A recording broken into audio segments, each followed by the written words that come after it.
Buenas tardes, en este video vamos a tratar el tema de la psicología sistémica y las integrantes de este equipo son Jeffali Morales, Evelyn Quispe, Mayerly Berrú, Abigail Peralta y yo, María Benítez. Comenzaremos con la definición de la psicología, lo que vendría a ser que es una ciencia que estudia la conducta y los procesos mentales, además que trata de explicar ciertos aspectos como el pensamiento, sentimientos, percepciones y actitudes del ser humano.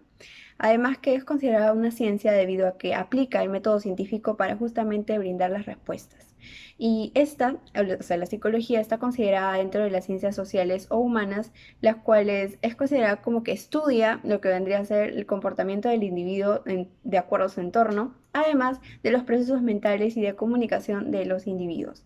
Es por ello que la psicología es el estudio científico del comportamiento y además la experiencia de cómo los seres humanos y animales aprendemos, sentimos, pensamos y nos adaptamos a nuestro entorno. Ahora brindaré la definición de la psicoterapia sistémica, pero para lograr comprender esta se tiene que saber que el individuo es parte siempre de un sistema. Me refiero a, por ejemplo, a la familia, a los compañeros de clase, a los compañeros de su barrio, entonces de los cuales justamente puede adquirir, aprender lo que vendría a ser pensamientos, actitudes o valores también que lo hacen y lo enriquecen como persona. Finalmente, la terapia sistémica es una rama de la psicología la cual no estudia al individuo de forma individual, valga la redundancia, sino que considera que nuestra conducta depende de los sistemas de los que nosotros estemos rodeados día a día. Yo voy a exponer sobre los objetivos de la psicología y la psicoterapia. Los objetivos de la psicología son describir, explicar, predecir y modificar el comportamiento humano. En este sentido, los objetivos son similares a las actividades que realizamos a diario mediante la interacción con otras personas. Los objetivos de la psicoterapia son promover la comprensión y percepción, así como la ampliación de opciones para los pacientes y la conciencia de responsabilidad resultante en uno mismo y para otras personas, también en su entorno social y en su entorno económico. Bien, ahora nos haremos la siguiente pregunta. ¿Cuál es el campo de estudio de la psicoterapia sistémica? Si bien es cierto, tiene sus orígenes en la terapia familiar, pero hoy vemos que la psicoterapia sistémica no solo trata a familias. Como podemos observar, en esta diapositiva no solo se ve el área familiar, sino también los grupos, las parejas y los individuos. En la siguiente diapositiva explicaré un poco de cada uno de ellos. En el campo familiar se pueden dar muchos problemas o conflictos entre los miembros. De acuerdo a este motivo o causa, es donde la terapia familiar permite la comunicación y expresión para así llegar a un acuerdo. Como podemos observar, el siguiente se trata de los grupos, como por ejemplo, estos se pueden dar en los grupos laborales, empresariales, asimismo se pueden dar en los grupos religiosos y en los de contexto escolar. Para continuar, están las parejas.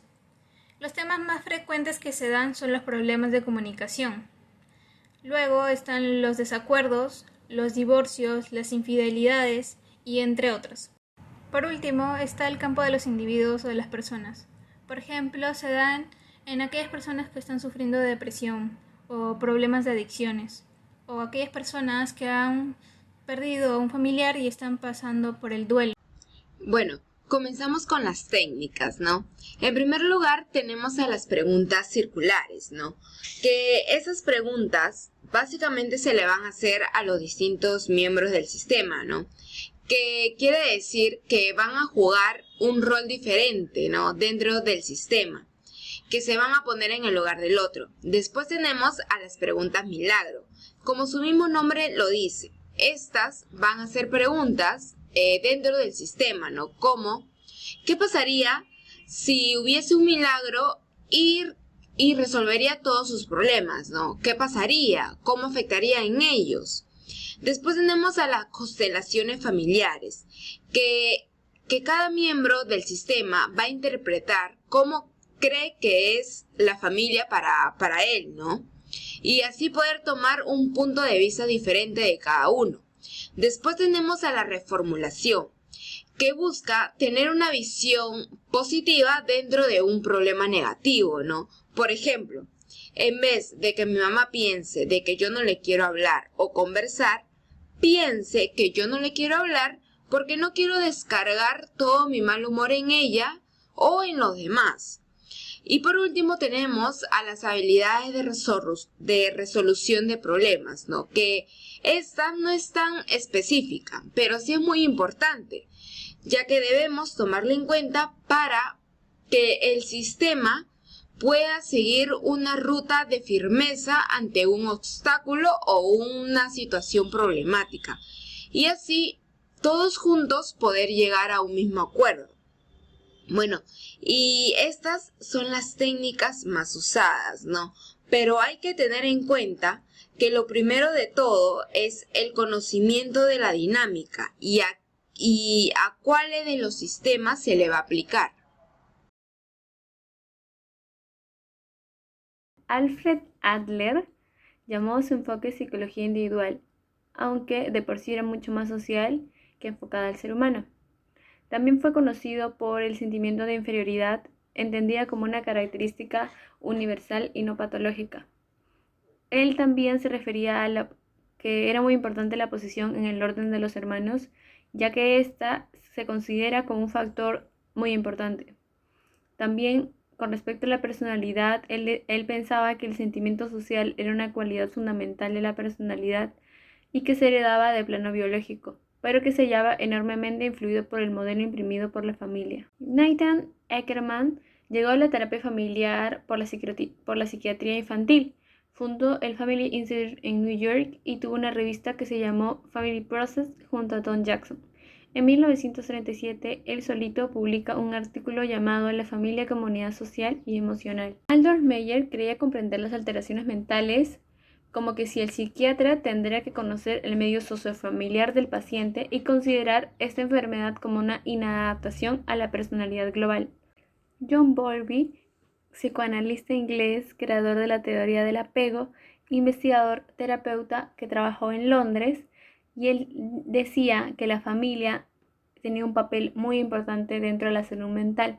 De hecho, publica en 1949 uno de sus primeros trabajos sobre el tema del estudio y la reducción de tensiones dentro de la familia. Eric Berne, fundador del análisis transaccional, que hoy por hoy está pasando por una serie de procesos por los paradigmas. Berne, en 1950, para ser exactos, en Estados Unidos, divulga a través de su libro de juegos en que participamos. John Bell, en 1950, comienza a tratar a las familias de una manera y de un enfoque fundamental a través de una terapia familiar de grupo. Él fue uno de los primeros en experimentar dicha terapia con una familia y un adolescente agresivo. Él usa nuevas técnicas de terapia dentro de la familia. Para ser exactos, eso pasó en 1953. Carl Whitaker fue un psiquiatra estadounidense pionero en la terapia familiar. Él fue uno de los primeros en introducir a miembros colaterales dentro de la sesión de terapia. Sus contribuciones más notables se refieren al uso de metáforas, ya sea terapia simbólica y experiencial, y la utilización de técnicas como la coterapia.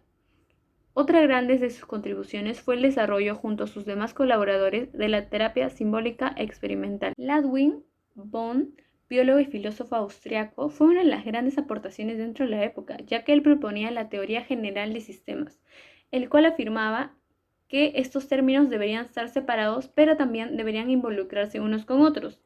Y él también propone 3 premisas. Los sistemas existen dentro de sistemas, los sistemas son abiertos y por último, las funciones de un sistema dependen de su estructura. Por último, y no menos importante, tenemos a 2 grandes, John von Neumann y Oscar Morgenstern, quienes en 1944 elaboraron la teoría de los juegos.